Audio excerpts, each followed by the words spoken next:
সালাতে দোয়া কবুল হয়। সালাতে দোয়া কবুলের 3 জায়গা। একটা হচ্ছে তাকবীরে তাহরিমার পরে আমরা সানা পড়ি না, আমরা তো একটা পড়ি। আল্লাহর হাবিব সুন্নাহ এবং নফল নামাজে আরো পড়তেন সানা, ওই দোয়া কবুল হয়। 2 নম্বর জায়গা সালাতে সেজদায় পড়ে দোয়া করলে কবুল হয়। আকরাবু মা ইয়াকুনুল আবদু মির রাব্বিহি ওয়া হুয়া সাজিদ ফাকসিরু ফীহি দুআ। বান্দা যখন সেজদায় লুটিয়ে পড়ে বান্দা আল্লাহর সবচেয়ে কাছে চলে যায়। এটা কিন্তু বিশ্বনবী বলে সেজদাটা তোমার রবের কুদরতি পায়ের উপরে পড়েছে। সেজদায় পড়ে দোয়া করেন। সালাম ফিরানোর আগে বিশ্বনবী দোয়া করতেন, লা ইউসাল্লিমান্না আহাদুকুম হাত্তা ইয়াতাআওয়াযা মিন আরবা'a।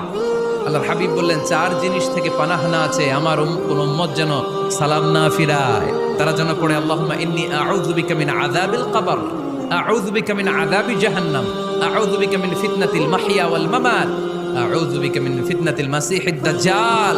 আল্লাহ কবরের আযাব থেকে বাঁচাও, আল্লাহ জাহান্নামের আগুন থেকে বাঁচাও, আল্লাহ জীবন